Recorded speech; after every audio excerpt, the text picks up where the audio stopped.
Next up, we have you volunteered. Now what? Translating volunteer experiences into the workplace. And I am happy to introduce the moderator for this session, Matt Teagarden. Hi, everyone. Thanks for stopping by today for this session. Before I introduce our panelists, I did want to set the stage a little bit with my own volunteer story.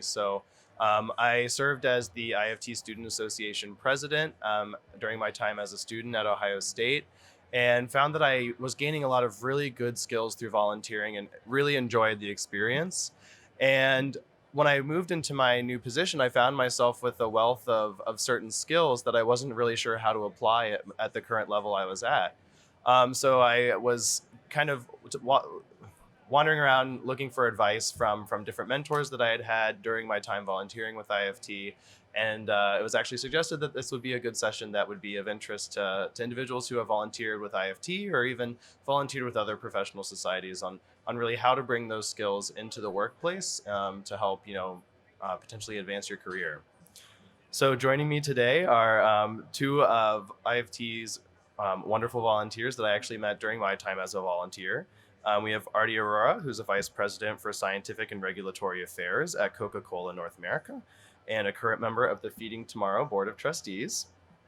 And I also have Bryson Bolton, who is a manager of sensory at Synergy Flavors and a current member of the IFT Board of Directors. Thanks so much for being here today. So I went a little bit through my own volunteer story, and I was hoping that we could set the stage a little bit more, and perhaps you both could walk us through your volunteer story, provide us with some quick background on how you've been involved with IFT or even other professional societies over your careers. Thanks, Matt, and hello, everyone. I'm Arti, and as Matt said, I work at Coca-Cola. And gosh, my IFT story, I think IFT, what makes it special for many of us and brings us in was the things we did at IFT as a student, right? So for me, it was graduate student. My undergrad's from India, nutrition. I came to the US and ended up in Maine, which I recognized was an unusual choice when I was getting my visa. And the person at the US Embassy said, Maine, interesting. And so, you land there. The story is I was in a small town in the middle of nowhere and a really interesting experience. But IFT is what helped open up your world. So as a master's student, my first IFT actually was New Orleans, 1992. I presented my research here, part of the Food Science Club, traveled to the Southeast IFT. My PhD is from Michigan State. So again, as a student, those opportunities of the Quiz Bowl, the product development competition. I was the student lead to our Great Lakes IFT section. And then for me, I think IFT, a lot has changed since then, because for me, what was interesting was leaving IFT as a student and becoming a professional. You kind of lost touch with the volunteering at IFT for a while. And I think now they have new opportunities. And then recently, about 3 years ago, I joined the IFT Foundation. So I'm on the Feeding Tomorrow board. And it's been wonderful at this stage of my career to both give back and also learn from the wealth of folks that I get to meet at the foundation. Hello. Like Matt said, my name is Bryson Bolton. I'm with Synergy Flavors. My first volunteer experience with IFT actually started from my advisor and undergrad, Dr. Martha Verghese. Hello. and she first mentioned to me about, joining IFT to apply for the IFT scholarship. And I needed to become a member to actually get the scholarship. So I got the scholarship, and then I was like, okay, wow, I won this money, and I wanted to then figure out, learn more about IFT. So I got very active within the Food Science Club. I became the treasurer. Then I joined and became what's called Mr. Food Science, which was really the person that was like the face of the food science department at my university. And then from there, I joined the College Bowl team. And then I also had an opportunity to become heavily involved within the sensory and consumer sciences division within IFT. I became the content advisor, and then I turned from that to start doing presentations and try to be the moderator. So that key factor for me was when I started becoming more active within the sensory division.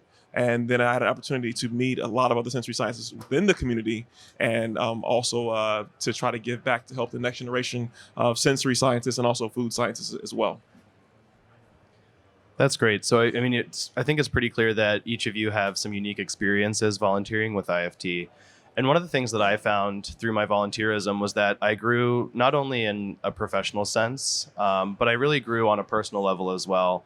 So thinking on, about those two aspects, which of your roles do you feel was most impactful to you from a professional perspective, but also from a personal perspective? Where did you find yourself growing the most as a person?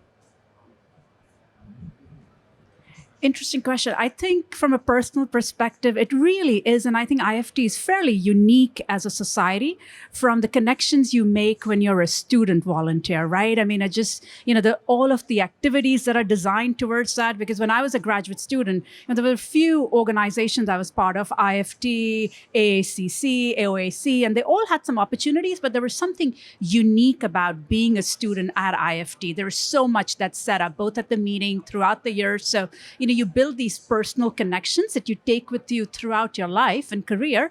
And now as a professional, certainly many years in industry now, the opportunities to continue to build and expand your network. And it's also a great place where I was just telling Matt on the side before we started, it's a great place to come and scout for talent, right? I mean, I was just telling him I have a few open positions, and it's a great place to go and see what the young, new talent is and, who do we want to recruit. So both professionally and personally, certainly a lot that I'm getting out of it. The pivotal moment for me within IFT was when I moved from content advisor to speaker within IFT, so speaking within the sensory community at a scientific presentation.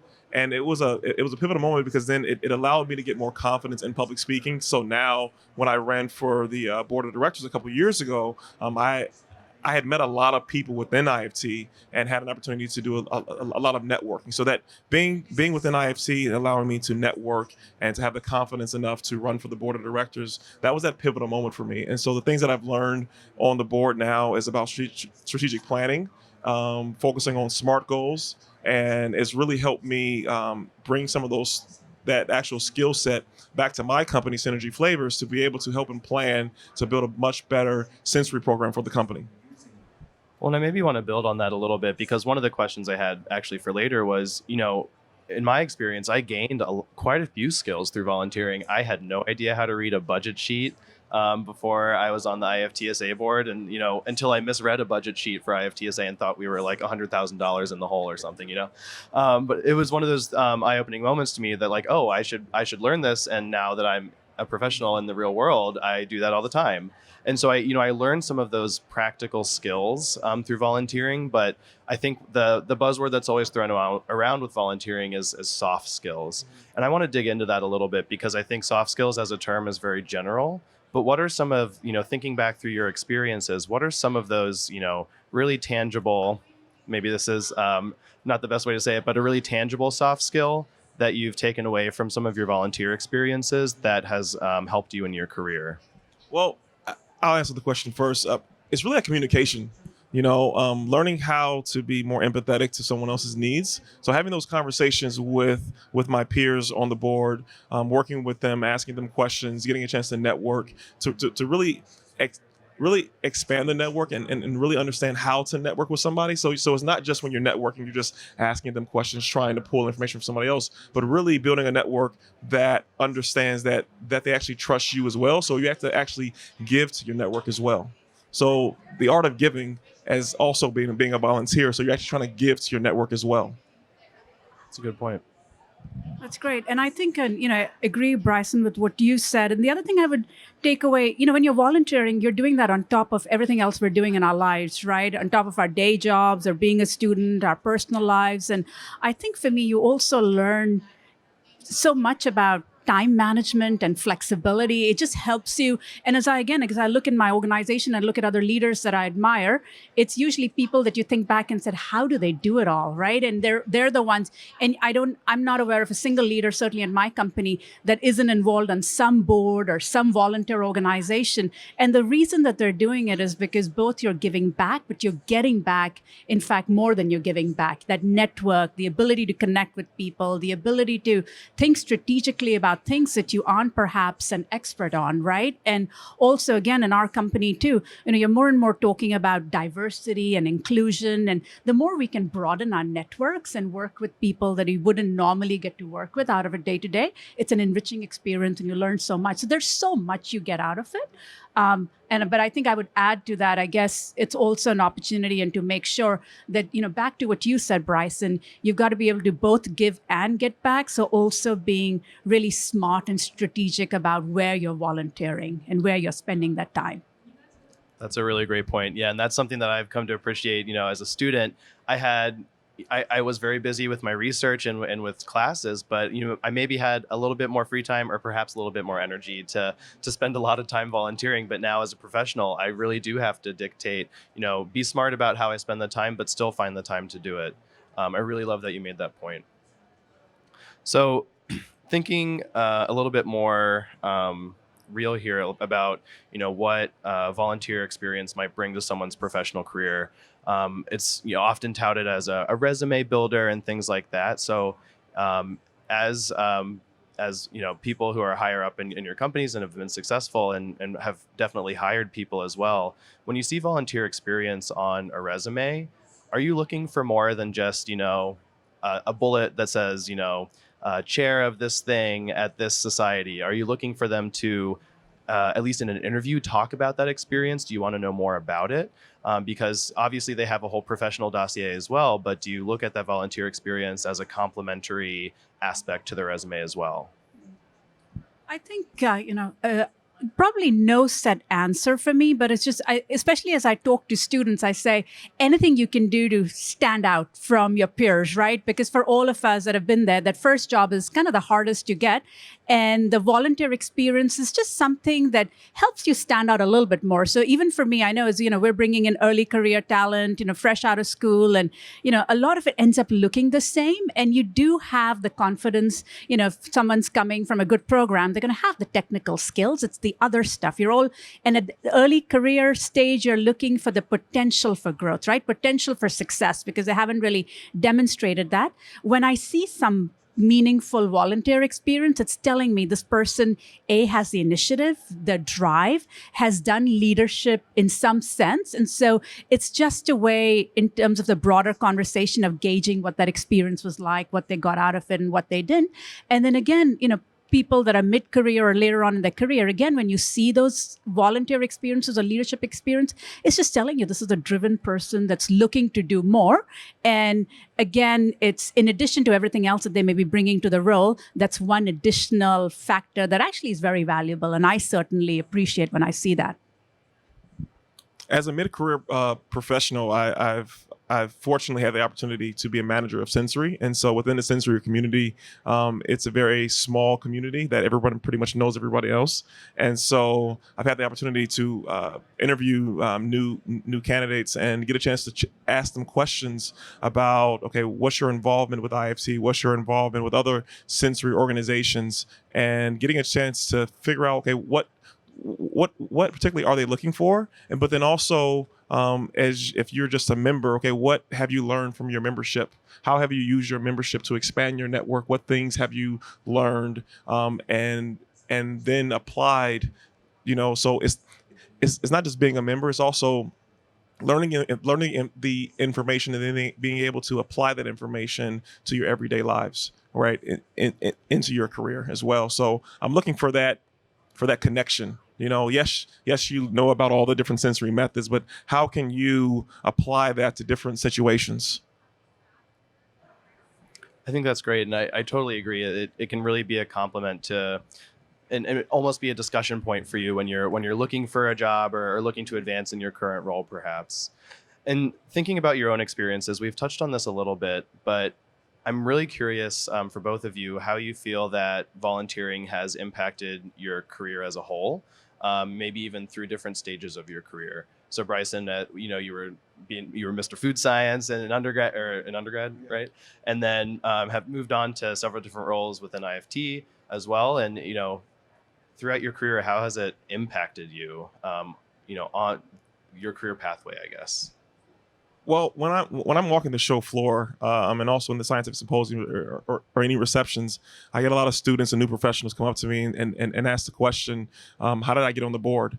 And I sometimes I kind of struggle with that answer because I got on the board because I was volunteering. It just kind of happened that way, where someone noticed how much I was volunteering, how much I was, and almost in every session, speaking with people, networking, passing out business cards on LinkedIn, posting different articles. So I was actually networking in front of people and also online as well. And that's a great tool right now. So I encourage a lot of you guys to use LinkedIn to what you want it to do for you, and so those points I'm trying to make is that volunteering has allowed me to build my network, has allowed me to learn from other people. I'm sitting up here with Artie right now. I've never met Artie before. She works at Coca-Cola. She's a senior leader within her company. And then, so that network, so making sure that I can foster a better relationship with, once we get off of this panel to actually have more conversations. And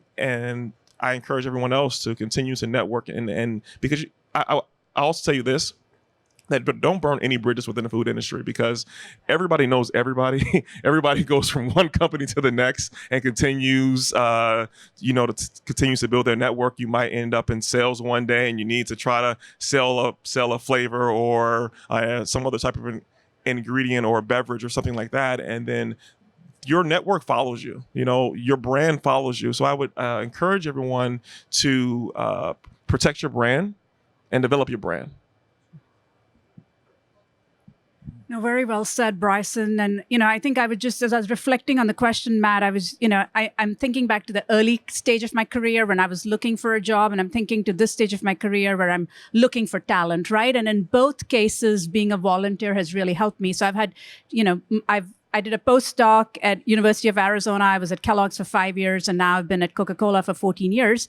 And each of the roles that I've had so far, my postdoc, my first job out of school, and now Coca-Cola, I got because somebody tapped me on the shoulder because of a network, right? And so again, it's just those intangibles. I didn't do any of the things I did then to think it's going to get me a job, but that was the side effect. Now the role that I'm in, and I think it's good for us to remember that whatever stage career we're at, employers are looking for talent as much as, we as employees are looking for jobs, right? And sometimes, and especially when I see young students, I'm always reminding them, we're hungry for good talent. I mean, if you ask me what's my number one, I have had some open positions on my team for about a year now. And it's not that, I don't have a lot of resumes, but perhaps they're not the right resumes, right? So we're all looking for that right talent, that specialized talent. So again, the ability with volunteering, for me now at this stage of my career, I get to meet really smart people at all stages. And for me, I think the most impactful thing of being on the Feeding Tomorrow board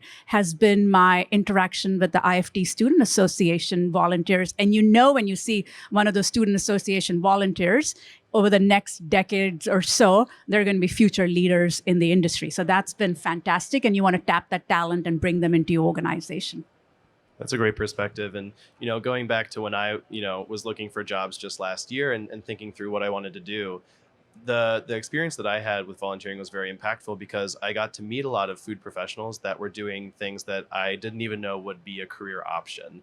And so it really helped me evaluate what my career path could look like and, try and understand the critical experiences that I would need to get to certain points or that would help me get there as well. And meeting people like Bryson and Artie, it's like, you don't get that almost any other way than by, getting involved and starting to volunteer, and not even just within IFT, but also within other professional societies as well. So I'm going to have one more question before we open it up to the audience in case anyone in the crowd would like to ask a question of our panelists. But, very general and very open, thinking through kind of what we've talked through in this session, what would be some advice for you for someone who is, say, a new professional, so under 10 years in the industry, looking to get involved and maybe needs to provide some justification, for instance, with their work to get involved, or maybe doesn't even have the justification for themselves. They think it might be something that they want to do, but they need maybe a push. What would you say to help push them into volunteering? I think that you get so much more than you give, right? And so again, I think some of the things that we talked about, being smart about the opportunity. I think Bryson, you hit on that also, but you know, I encourage people, or I'm trying to think of that when I do something, I should both be able to give something to the organization where I'm volunteering, but also get back, right? So what am I learning? What am I giving? So you have to be smart. We have to remember it is on top of our day jobs, right? And unfortunately, we perhaps met those individuals. Sometimes, you do see that where the volunteering is so important and it's coming at the expense of the everyday job. And that can never happen because you're not going to succeed then, right? So it is the recognition that is going to mean, because even for me, if I'm volunteering, of people in my organization it means fewer hours of your personal time, some things on the weekend. But I think for your manager, again, if the reason is right and you're at the right organization, they also know that you're going to bring those benefits back to them, that expanded network, the ability to understand what else is happening in the industry or in the scientific area, be able to recruit talent, all of those. So hopefully if you're in the right organization and you can sell why this has value, but first you have to justify that for yourself. The second part should be easy because most managers recognize that to grow you need to do that. I think of volunteering as, how you go to like Sam's Club or Costco, those little samples around, right?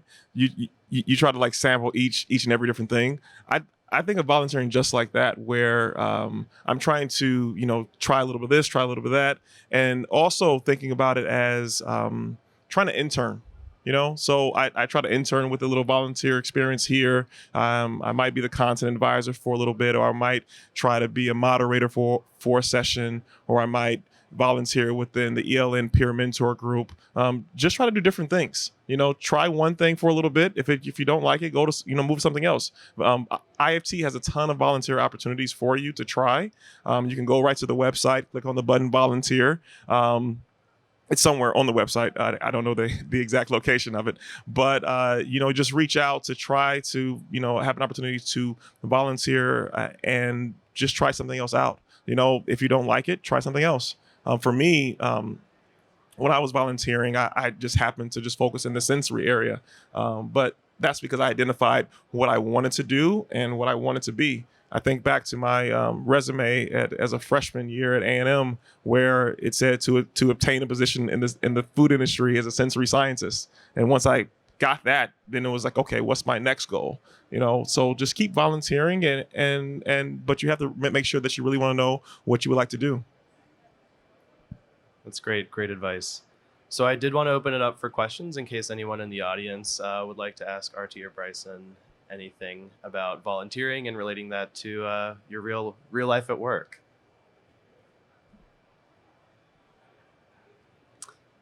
Okay. Oh, we do have one. Thank you. So I think I'm about 10 going into 11 years in the industry, and I'm beginning to feel that you've got to be really strategic in the activities that you choose to volunteer with, because you now have skills that not everybody necessarily has. What are some of those things that you have seen yourself flip to over time, as you hit sort of an inflection point that you've started doing more of, and what were the skills that you saw that you developed at that stage versus the early days? Well, for me, when I joined the board, that was like jumped in the middle of the ocean and just started swimming, because all of a sudden I was around. It was a point in time where my mentors became my peers. And that was a very scary feeling, just because now I'm on this board with other CEOs and VPs and senior leadership team that's talking about, they might have mentioned their LTIs. I'm like, well, what's an LTI? Well, that's a long-term incentive, for staying with the company. I was like, oh, that's a new word that I never heard of before, and so I would say those things, navigating your way to the C-suite, and really understanding what you're actually looking for. And really understanding those terms and understanding that it's more so about metrics and trying to be strategic. So understanding what those KPIs are, I didn't know what a KPI was. It was a key performance indicator. So I'm hearing different terms and just trying to be like a sponge around my other peers to learn what it actually takes to get to the next level. Yeah, and I would just, build on that by saying, as I'm reflecting back on my volunteer experiences, I think it's, it was started out by being the student representative to some organizations like the local IFT section. When I was a new professional, again, the world I live in, I'm in scientific and regulatory affairs. So we do a lot of work with external organizations, whether it's science organizations, trade organizations. So it was being involved with a lot of committees where, again, you get to meet your peers and things. And so now a lot of my folks sit on, people on my team sit on those committees. And now it's being on some of the boards because, again, that's where hopefully you're able to give back, but you're also learning something. So I think at each stage, figuring out, but I think what's unique about IFT versus some of the other boards or organizations I'm involved with, what makes IFT so special, and Bryson, you can probably talk about it more. The board isn't just people who've been in, now for me, probably more gray haired than a lot more gray haired than you, right? But because you need the thinking from all different, right? Because if you've just got a bunch of mid to late career professionals sitting and deciding the direction of an organization, you're probably not going to get it right. And so I think, again, recognizing what the opportunities are, and IFT, what's incredible is that they have, and for me, what's amazing when I sit in my Feeding Tomorrow board meetings is just seeing the students and their input. It's incredible. And, each time I hear them, I think back to, gosh, when I was a student, I wasn't close to being this smart. So the future is bright. So, but again, think about the opportunities that they're getting as they're entering the workforce with so many experiences that their peers who didn't get to do this don't have.